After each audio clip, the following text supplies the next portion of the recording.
Welcome back, viewers at home. If you're joining us for the first time, a very warm welcome to you. Now, today we are honored to be joined by the visionary self-made fashion designer and founder of renowned clothing brand R.A.E.E.S.A.H. With a distinct mark in the fashion industry, Raeesah Kolia is innovative designs and unique approach to clothing have captivated the hearts of fashion enthusiasts worldwide.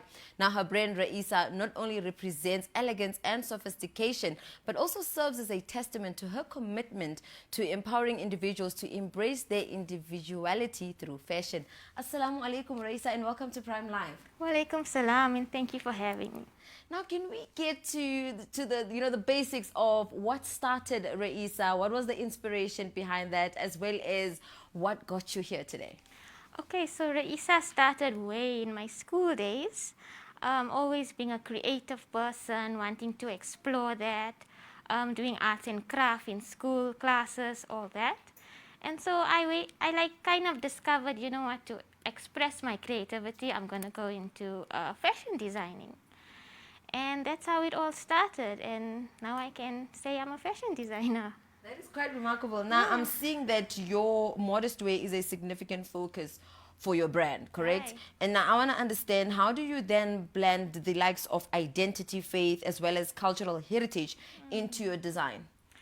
Okay, so basically, for me, fashion designing is not just about clothing. It's a journey, and it's a story to tell. Basically, it's just me dressing the woman to feel confident, to be stylish, still being in with her values as a Muslim woman, combining modernity with modesty. I've always been inspired to Islam, like my religion has always been this guiding light in my fashion designing career, where I could dress a woman to feel confident, stylish, and still be in her state of being a Muslim woman. Yes. I definitely attest to that, because I know that, growing up, I think the modesty was just wearing an abaya, correct? Yes, yes. And now for people who love color and Yes. Patterns and stuff like that, Yes. it was a bit tricky. But alhamdulillah, through the likes of R.A.E.E.S.A.H and many other fashion designers out there who have a very modest drive to their approach, it gives us that alternative and opportunities and different styles to be adorned in. Now, I want for you to just help us understand, for viewers at home who are not so keen by this collaborative work that they see you guys posting, that I'm collaborating with this personality and that influencer. What does this mean for brands to collaborate with the likes? Okay, so collaborating with these likes, it helps your business be promoted in a more positive light on social media. People are more inclined to social media, so they check your brand, they want to know about it.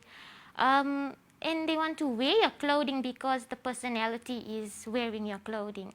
And so this helps in promoting a lot of businesses, not only fashion, but it helps a lot on social media to collaborate with these likes. Now, I'm sure that the one question I'm just dying to ask, because we know being a model for a brand, like just generally speaking, they need to be tall, they need to be skinny, they need to be all these things that literally marginalize other groups who are probably interested in the field of showcasing clothes and modeling. Would you say it's the same criteria that applies for R.A.E.E.S.A.H? No. All shapes, all sizes, colors, and ethnicities, you may mention it, it's there. I'm not really worried about that, as long as my clothing is able to be showcased in a positive light. Muslim women are of all sizes, all shapes, so I do everything free size for them, and yeah. Amazing. And I think I want to speak about the other qualities of R.A.E.E.S.A.H as a brand, and R.A.E.E.S.A.H yourself, is your commitment to sustainability. I want to know, how do you actually incorporate it? Because we know usually when we talk about sustainability of the environment based on water, it's using it cautiously, saving, and amongst other things. Correct. But then in the world of fashion, how does that even work? Okay, so as a fashion designer, sustainability is very important. Around the world, you'll find like fashion is causing a lot of pollution. You know. Can you elaborate how so? So if you check on social media and stuff, you'll see that fashion is being wasted. The way people use fashion, it's actually being wasted. And so I try to be eco-friendly in my patterns, in my designs, with my fabric, using organic cotton, recycled fabrics. The pieces that we cut off from the patterns, obviously they don't go to waste. They actually recycled for some other products, or donated to people who can use it for other products rather.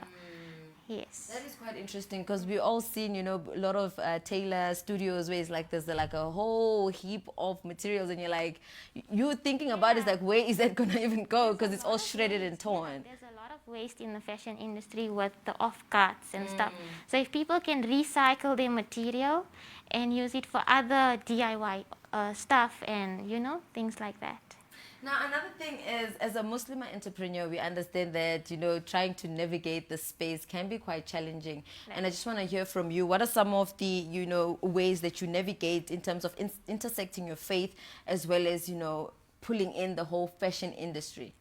Okay, so fashion designing on its own is a very competitive career and it's very challenging. And so being a Muslim also, you have guidelines to how you should dress modestly. So that helps you in the fashion industry. But in the whole scenario of fashion designing, it's very, very competitive. But as a Muslimah, there's ease because you can dress modestly and you can accommodate to fashion. Amazing. Yeah. This is quite interesting. Now, for someone, because we know usually going to a regular store and getting a dress, it's a thing of I need to figure out a top to put for the sleeves and maybe if it's short to cover the legs and things like that. For you, with your design, is it something that is self-created or it's inspired where you then modernize it just for clarity? Okay, I like working with different styles, patterns, all these things, but it comes from my own personal taste in fashion. Okay. And so I incorporate it into what another person could wear and how they would express themselves through it. Ah. Yes. Now, another question this evening is the future for Raeesah. What is that looking like in terms of must we anticipate like designs that are going to be like wowing, especially now with Ramadan and Eid coming up very soon? Yes, so recently I just launched my range for it was the exotic collection. And as you could see, it's displayed on TV. It was all these different colors of, it was a different style in the scarf, it was a shawl kind of a thing, cape, and it was the dress. And yeah, this is my haute couture collection that I did last year. My beautiful model, Linda. Yes. Now, seeing that, a lot of individuals would probably like to enter the fashion industry space, but they'll be like, it seems a bit saturated, or probably they'll be like, but then will I struggle with the likes of, being able to incorporate faith as alongside with, bearing in mind the fashion industry. I want from you to just give advice to our viewers at home who are aspiring designers on how they can actually navigate and really succeed within, the modest line of fashion.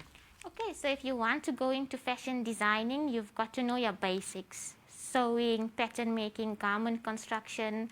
You've got to network with a lot of people, do workshops, meet with like-minded people who are in the industry. Yeah, and you need to also create for yourself your own identity. So you stand out in that perspective. And yeah, you need social media and you must use technology to your advantage because this is where you're going to showcase globally to the audience what you are doing. Amazing. Now, speaking on Raeesah's legacy, I want to know, what does that look like in mind? Is it something that, you want to see the whole world adorned in? If you can just share, what does the legacy for Raeesah look like?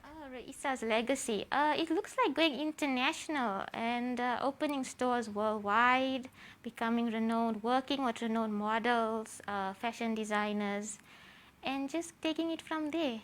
Now, for viewers at home who would like to connect with you, can you share like some of maybe social media outlets that you have in mind, as well as contact details? Yes, I'm on WhatsApp, which they can check the details on my profile on Raeesah Modest Wear on Instagram, and they'll find everything on there. Raeesah, jazakallah so much for joining us this evening and making sure people are not, trying to scramble through Ramadan and Eid and finding an outfit, but now they know where to look to in terms of finding that amazing beautiful garment for either Ramadan or Eid. Jazakallah so much for joining us. Jazakallah for having me. Viewers at home, that was Raeesah, who is the founder of R.A.E.E.S.A.H, and she's actually the fashion designer for it. As you heard from her, what does R.A.E.E.S.A.H stand for, what it aims to do in the near future in terms of going global, as well as being sustainable. I think that's something that a lot of people who are very much environmentally conscious are looking and, are excited about.